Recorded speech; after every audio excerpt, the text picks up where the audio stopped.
everyone, my name is Rachel. Welcome back to my channel.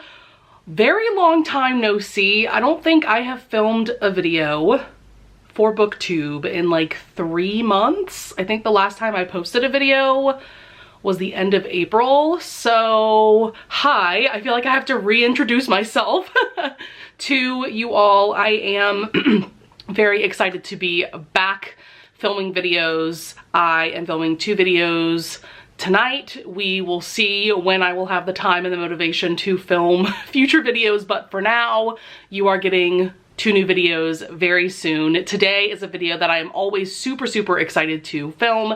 This is going to be the mid-year book Freakout tag. I have about 13 questions to answer for this tag. I have done this type of video every year for at least the last 4, maybe 5 years, something like that. If you want to watch my previous mid-year book Freakout tags, I will have my book tag playlist linked up in the cards above. All right, so let's go ahead and jump on in to this tag. So the very first question is the best book that you have read so far in 2024. This was a pretty easy question for me to answer because when I read this book a couple weeks ago, no, I think it was a couple months ago, I was just so blown away that I did not know what to do with myself, and that is going to be Emerald Blaze by Ilona Andrews. This is book 5 in their Hidden Legacy series. You can also think of this as book 2 in the second trilogy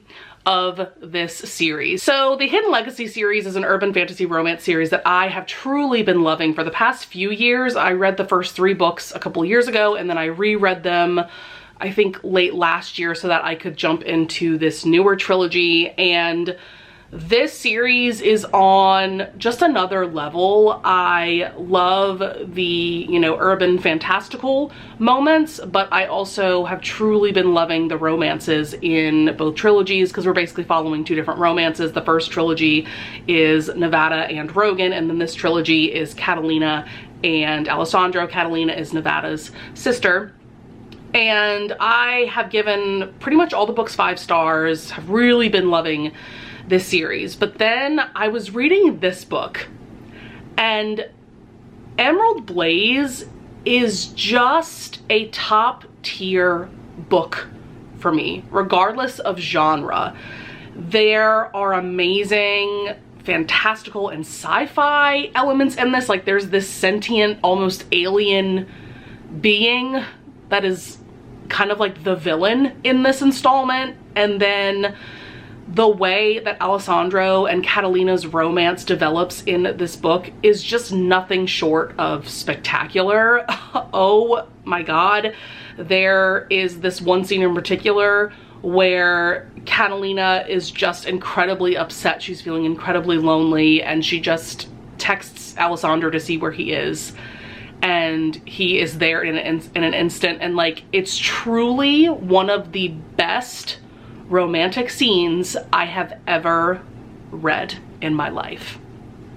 Truly, like it is just a spectacular scene. I was like crying my eyes out at how beautiful of a scene it was, and like this romance is everything. The writing of this series is incredible. There is just so much to love. I could go on and on. Next up, let's see, I believe question 2 is best sequel.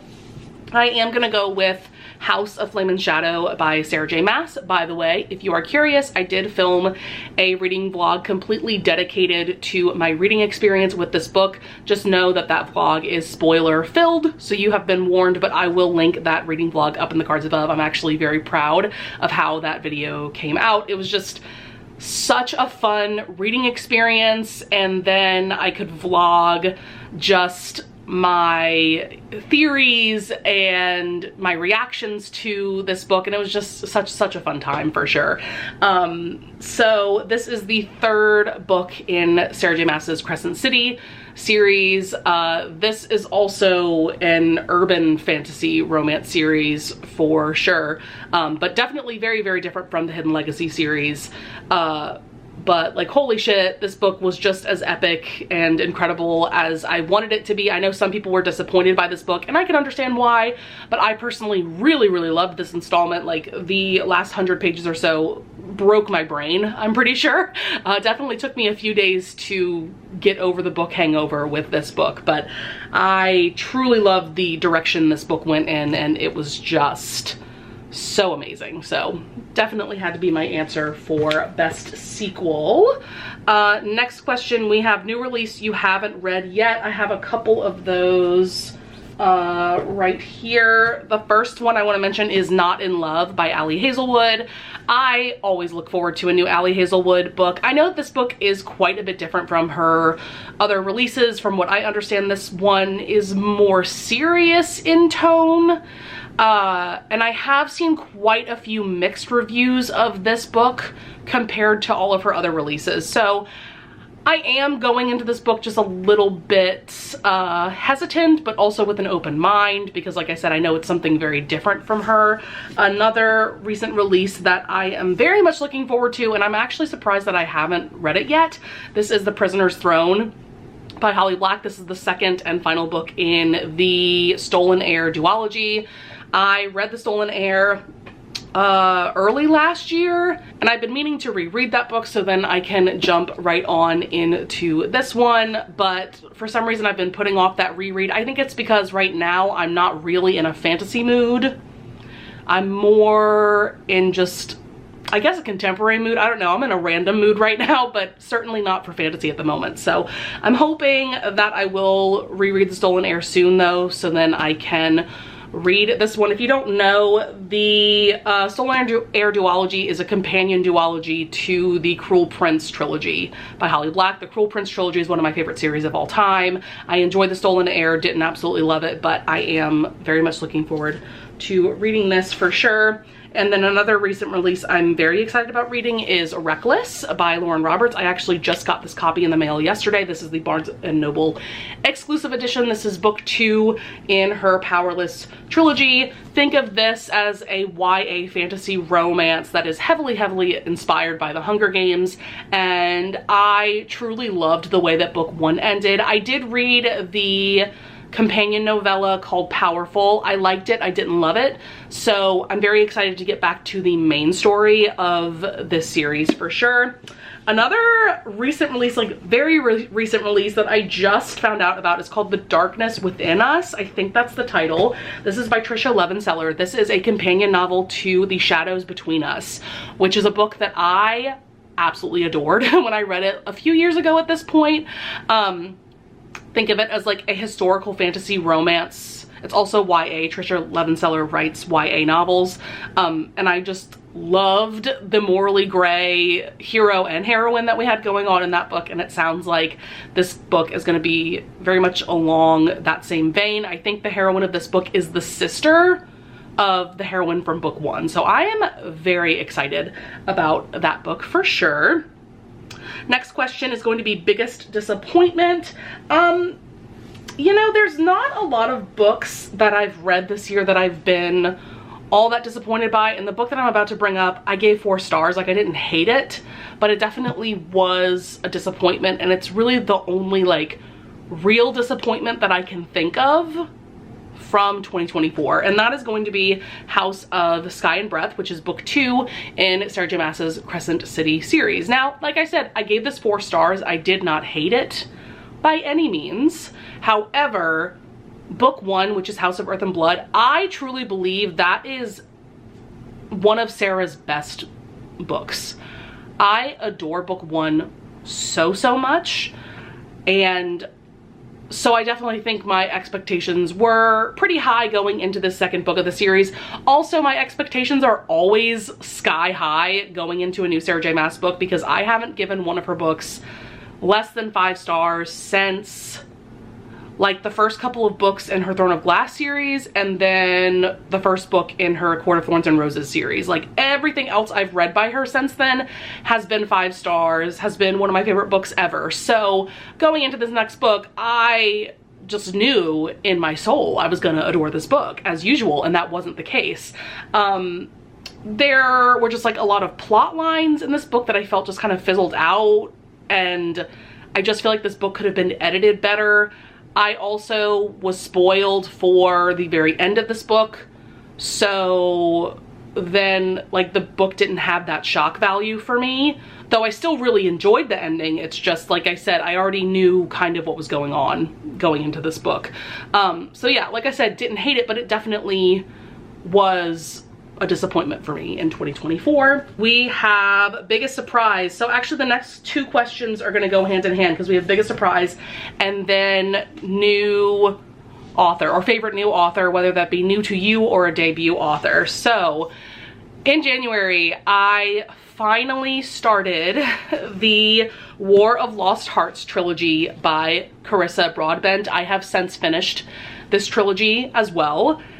And oh my God, I was not prepared for this book, guys. I was not ready to love this book and this series as much as I do. So going into book one, I wasn't seeing any 5-star reviews from my friends who really love and enjoy this series. To me, it sounded like books 2 and 3 were incredible, but book 1 was just solid, right? So going into this, I didn't expect too much, but oh my God, I love this first book so much. Like for me, my love for this series is pretty equal amongst the 3 books. This is a fantasy romance series where we are following Tasana, who is a slave at the beginning. Her magical powers manifest and she's able to escape that situation, and she finds her way to this organization known as the Orders. These are humans with magical abilities, and she is set up with her mentor, who is Max, our hero of the story. And so this very much starts out as like a reluctant mentor-mentee relationship, turns into a friends to lovers romance,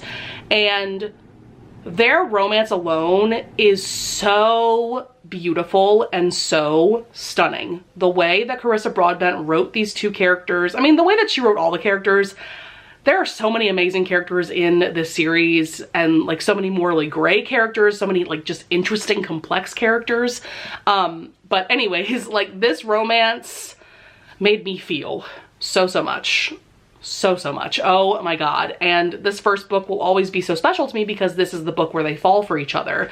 And then in books 2 and 3, what I also appreciated about this story, this romance, the way that Carissa Broadbent wrote this story, is that she kept the romance interesting without having the couple like fight or break up or anything like that. Like just absolutely stunning. 10 out of 10 for the romance alone. Then we have the fantastical elements. Oh my God, this story just has such an interesting and unique feel to it. I definitely haven't read anything quite like it before.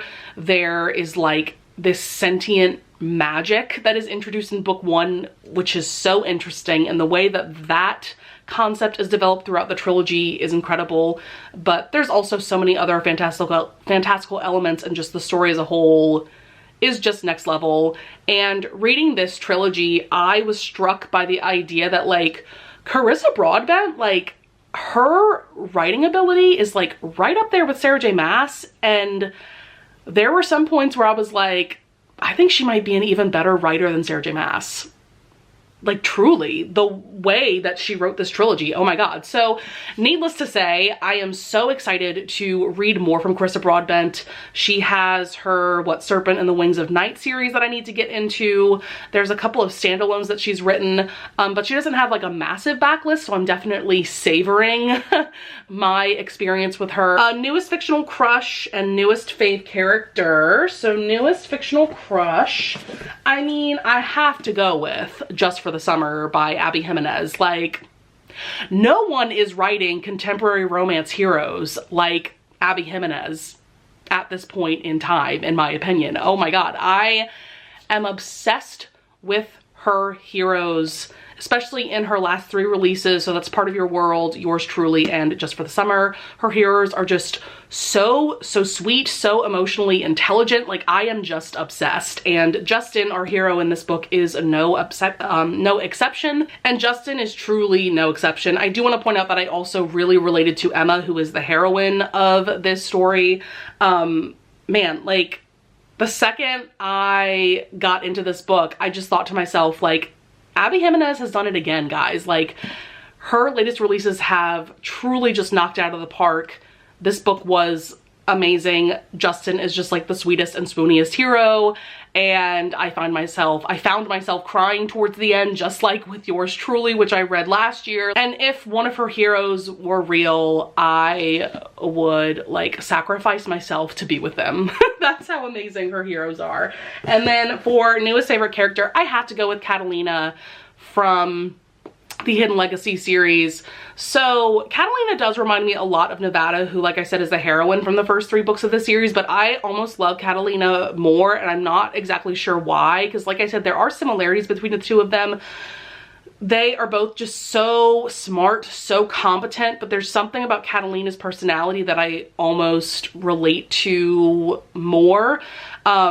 I'm just obsessed with her. I love her. I truly feel like she is one of my top 5 favorite female characters in like any book or any series that I've read, regardless of genre. I am obsessed with her. Like I said, just so smart, so competent, the way that she makes decisions, the way that she goes through life. Like, I want to be Catalina when I grow up, even though I'm already grown up because I'm in my 30s, but still, like, she's just amazing. A book that made you cry. Well, actually, there's several books that I've read this year that have made me cry, but I didn't want to use the same book for multiple questions. But I mean, like I said, both of these books made me sob like a baby. But also Hero by Claire Kent. We got to talk about this book. But this is book 4 in Claire Kent's Kindled series. This is a post-apocalyptic romance series. I don't want to get too much into like the plot of this book or anything like that, because like I said, I'm about to film my books I'm currently obsessed with video, so I will talk about this book a lot in that video. But just know that like there is one scene in particular in this book where the hero and heroine are basically facing life or death, and like the way that these two characters navigate that situation, I was crying my eyes out. I was straight up sobbing about fictional characters. Like, what is going on? Claire Kent, no one is writing books or romances like Claire Kent, in my opinion. I am just blown away by her writing ability and her characters, and like her romances are just so beautiful and so stunning. And this book in particularly really got me in my feels. All of her books that I've read have made me emotional and have definitely made me like tear up or maybe cry a little bit. But like I said, I was just bawling reading this book. So incredible. Cannot recommend highly enough. Next question is book that made you happy. So on the flip side of that, I think I'm gonna go with Kissing Lessons by Cassie Mint. There's a few reasons for this. So Cassie Mint is a romance novella author. Think of her as like a more tame and sweet version of Jessa Kane. But her novellas are definitely insta-lovey. This one was just so much fun. It takes place in college. Our hero is a TA and our heroine is taking the class that he is a TA for, and so he starts tutoring her, but they both realize that she really doesn't need to be tutored. It's just that her parents think that she's stupid and she needs to be tutored. So she decides to ask him for kissing lessons to fill their tutoring time instead. And it was just so fun, so sweet, literally gave me butterflies in my stomach while I was reading this. Like, just so fun. And one of the reasons why this made me so happy is because it had been quite a while since I had given a Cassie Mint novella 5 stars. So I was just so happy that my Cassie Mint love was back in my life. Just so good. Next up, let's see. Oh, we only have 2 questions left. Most beautiful book that you've bought this year. I am actually pretty proud of myself because I haven't bought many books this year, especially since I would say like February, March. I definitely stopped buying books, which is a good thing. Definitely a good thing, because I only have so much space in my house for so many books, and you know, I don't need that many books in my life. I can use my library more, right? But a book that definitely popped into my mind that is absolutely stunning is House of Flame and Shadow. I mean, look at this cover. Also, like, the end pages are so cool. I mean, wow. It is a beautifully designed book for sure. I'm not someone that buys special editions, so I don't have any of those to show you for this question, but yeah, there's that. And then what books do you need to read by the end of the year? I actually have a whole stack right next to me. Right here. So I have started a lot of fantasy series this year, a lot of trilogies in particular. So it just so happens that I have like 1, maybe 2 more books to read in a lot of these series. So I'm hoping that I can finish these series by the end of the year. The first one actually is a series that I haven't started yet and has more than 3 books, but I really want to start the Plated Prisoners series by Raven Kennedy. I've heard really good things about this series. It just sounds like it's gonna be up my alley. It's definitely more of a darker fantasy romance story, but it just sounds so interesting, and I really love this cover, so excited for that. But I did read Jade City, which is book 1 in the Jade City trilogy, a couple months ago, and I really enjoyed it. This is an adult urban fantasy series that takes place in a country that feels very much Asian inspired, and like the magic system is really cool. It centers around Jade basically, and these people that are able to handle Jade. The Jade gives them magical abilities, but it also has a very like mafia, like organized crime feel to it. It's a very interesting and really cool series, but I need to continue on because as much as I enjoyed book 1, I didn't absolutely love it. However, I have heard nothing but phenomenal things about book 2, which is Jade War, and book 3, Jade Legacy. So I just need to bite the bullet and start this second book because I have a feeling I'm gonna love it. I also have Dreams of Gods and Monsters. This is the 3rd and final book in the Daughter of Smoke and Bone trilogy by Laini Taylor. I have truly enjoyed the first 2 books of this series. This is another fantasy series that has a very unique feel to it. It basically involves angels and demons. There is a really beautiful romance going on in this story. However, book 2, unfortunately, the romance was like non-existent, which really made me sad, but I think the way that this book was set up will definitely be getting a lot more of the romance again, which makes me really excited. Also, the way that this book was set up was just like so epic and so terrifying. I just need to start this book too. Another book that is a final book of a trilogy. This is A Curse for True Love by Stephanie Garber. This is the 3rd book in the Once Upon a Broken Heart trilogy. I guess that's what the series is called. This is a series that I have enjoyed, but have been kind of disappointed by. I expected to love book 2, especially, much more than I actually did. I've given both books 4 stars, but I definitely wanted to love this series more. So, but like I said, I have 1 book left. This is probably about 300-400 pages, so it'll definitely be a pretty quick read for me, and then that'll be another series done. And then last but not least, I really want to get into the Kindred's Curse saga by Penn Cole. This is the 1st book of the series, which is Spark of the Everflame. This is a fantasy romance series that I really don't know much about, but I've just heard so many people raving about it, especially books 2 and 3. Book 4, I think, is going to come out in the next month or so, something like that. Although I know that the release was pushed back a bit. But I've just heard amazing things about this series, and it just sounds like a series that is right up my alley. Very excited to get into this when I am back in a fantasy mood, for sure. So that is going to be it for my mid-year book freakout tag. I hope that you guys enjoyed this video. Definitely leave a comment down below if you want to answer some of these questions yourselves, or let me know in the comments if you made a video like this, and maybe leave a link in your comment and I'll check that out. As always, I would love it if you would leave a like and subscribe, and I thank you so much in advance if you do. And with that being said, I'll see you guys in the next video. Bye!